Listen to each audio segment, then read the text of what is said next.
Hey everyone, welcome back.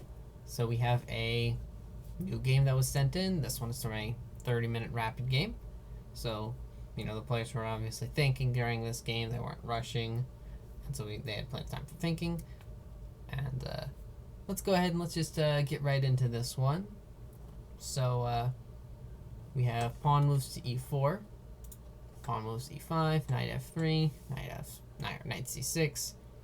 And the first move I want to talk about is this move, pawn to b3. The white pieces played this move. And, it is always nice to put those bishops on those nice long diagonals. If I could draw my diagonals today, for some reason it's not working. There we go. Now we have a nice long diagonal. And if you just put the bishop there, that's nice for the bishop. And, the diagonal gets opened. One thing I say though is for beginners right here, or players that are newer, or you actually can even be pretty experienced. You don't have to be like new necessarily, like completely new. But a move I really recommend is bishop c4 in this position. I think the Gioco piano is good for players of all strengths, and it's just a pretty solid weapon. Just follows basic rules of development. And the opening, and just follows those rules, and can get you a pretty solid position.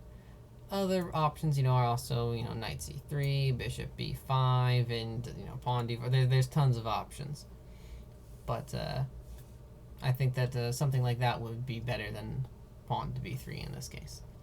Okay, bishop c5. So if your opponent is playing something maybe unusual, just follow the basic rules, develop out the pieces. So far we're doing good. Just bishop, developing out to c5, pawn d6, we're getting ready to get out the other bishop. And so yeah, I think that's good for the black pieces. I don't like this for the white pieces because all the pawns are going onto the light squares. Where's the light squared bishop going?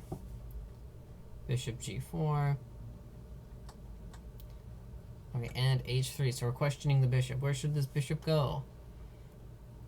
I think that the bishop should take, because I think the bishop and knight are going to be about even in this position. I don't think that there's going to be too much of the problem with just taking, but I do see a problem with how we go in the game. Bishop h5, because after pawn g4, bishop g6, I see that there are potential problems for this bishop if the white pieces play correctly and play the best. I think that this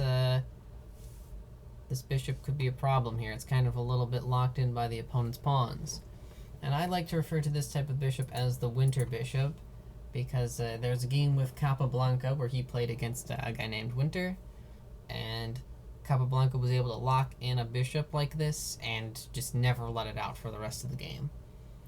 And I also like to call it the winter bishop because it makes me think of the winter soldier, like in Marvel. And so this is a thing to look out for. Okay.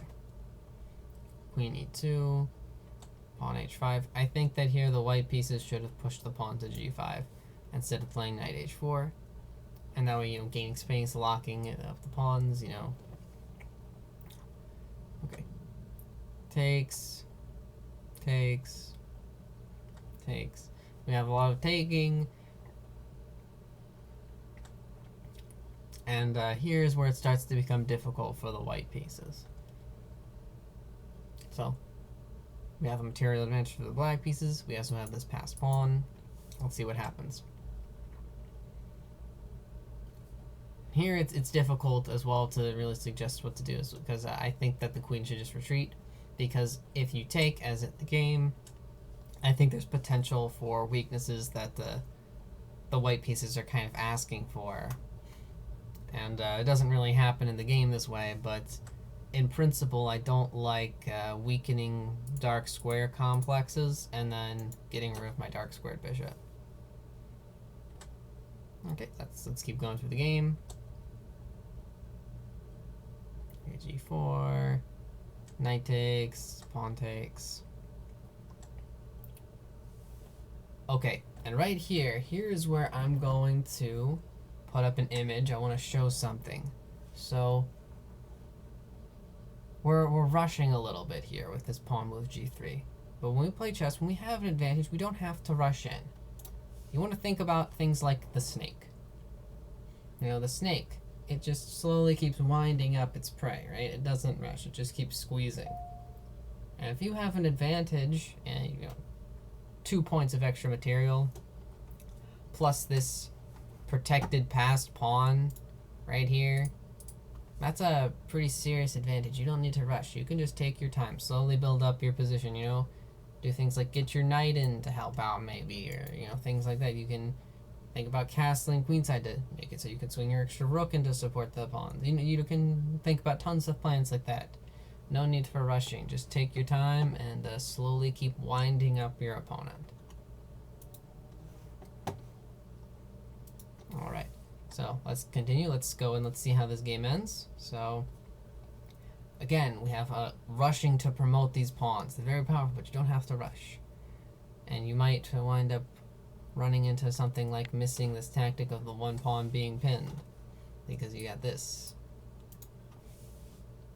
And after this is actually interesting because the black pieces resign here. And okay, the black pieces they've lost the advantage, but it's still pretty even. And maybe it's just because it's kind of disheartening to see your advantage slip away. Maybe that's why they resigned. But